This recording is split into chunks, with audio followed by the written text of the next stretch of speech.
really don't know what it is. Okay, so Satan will no longer be around to blind the world and enshroud it, if you will, in this basically a spiritual darkness. The world will at last experience freedom from Satan's spiritual enslavement, okay, that we've been talking about.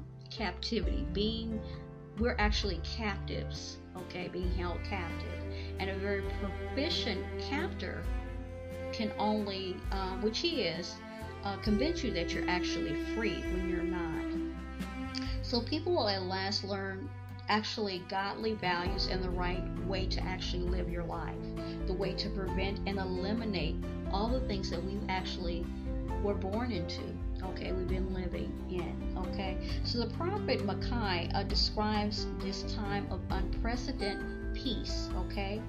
Now it shall come to pass in the latter days that the mountain of the Lord's house shall be established on the top of the mountains, and shall be exalted above the hills, and people shall flow to it. Many nations shall come and say, Come, and let us go up to the mountain of the Lord, to the house of the God of Jacob.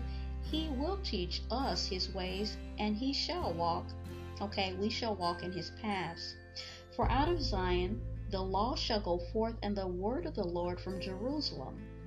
He shall judge between many peoples, and rebuke strong nations afar off, and they shall beat their swords into plowshares, and their spears into pruning hooks. Nation shall not lift up sword against nation, neither shall they learn war any more. But everyone shall sit under his vine and under his fig tree, and no one shall make them afraid. And this is Micaiah 4:1-4. So with Satan induced blindness removed, okay, men, women, boys and girls, okay, everyone will at last begin to actually truly recognize the blessings that come from following God's way. They will eagerly actually stream to Jerusalem, which is Christ's capital city, okay, to learn his way of life.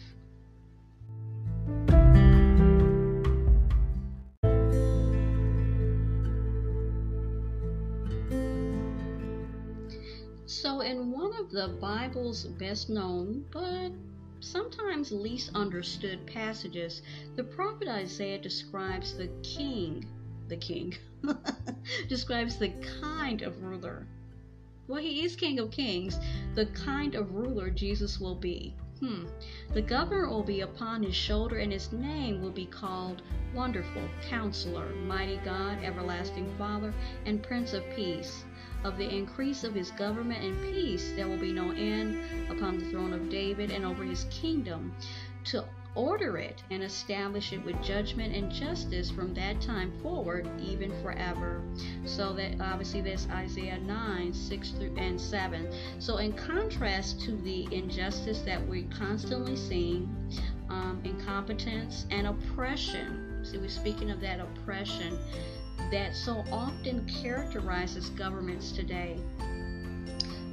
Judgment and justice will be actual hallmarks of Christ's coming reign, and a new, vastly different, kind of epidemic will break out throughout the world, affecting marriages, families, communities, and nations. You ask what kind of epidemic? It'll be an epidemic of peace. So as Isaiah prophesies, there will be no end to peace under Jesus Christ's reign. The Prince of Peace, that's why it's called the Prince of Peace, will bring calm and goodwill to a world that has never known lasting peace. Under Christ's righteous rule, mankind will at last learn God's ways and experience a wonderful peace, true peace. Educational institutions will teach people how to actually live. So when you think about it, let's stop right there. Most educational institutions that we know, they don't teach people how to actually live. They teach other things. Just think about it. You don't have to take my word for it. When I read this in this particular booklet, I was like, yeah, you're right. When you go to school, you're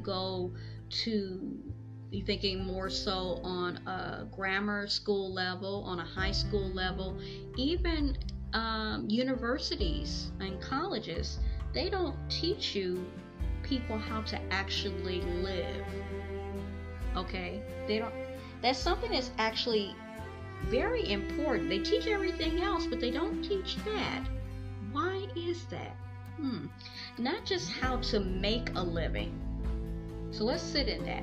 So when you go to school on those levels that I just spoke of, they teach you how to make a living, but they don't teach you how to actually live. To live your best life. Okay? They just teach you how to have a profession, to have a career, to have a trade, but they don't teach you and give you the tools, and then you spend your life kind of stumbling. A lot of people do. Now, some people may say that what I'm saying they can't relate to, but there are people out there that are basically, that's why they're going searching for answers, because they don't know how to actually live. Educational institutions teach you how to make a living, learn a trade, but not how to actually effectively live. So even though you may have an effective career, you may be doing very well, when it comes down to actually living, you're at a loss. You have to figure it out on your own. And a lot of people unfortunately get it wrong, and they have to make a lot of mistakes. It's part of, and it's in this society, it's called growing pains, and you're just, it comes with, it's natural, it's normal. Okay, in this system of things, it is to an extent, but in a way it's dysfunctional. Okay, so biblical principles for healthy and lasting relationships will also be something that will be thoroughly explained. When you think about yourself, about being healthy and having actual lasting, so far as relationships, this society doesn't promote that. Okay, not at all.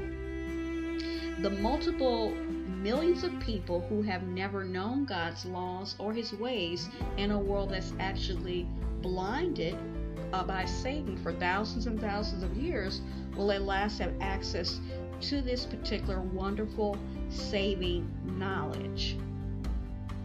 So I want to break in here, and before I continue with this, I actually received another publication.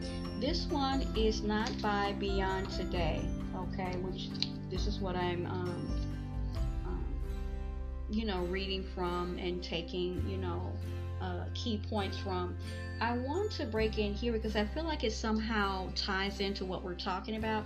This one is actually from the Restored Church of God, and it's actually entitled, Why Do You Exist? Okay, and we talked about this before, about how important it is for people to have purpose. Okay, and how when people have purpose, they live longer. Their lives have more meaning.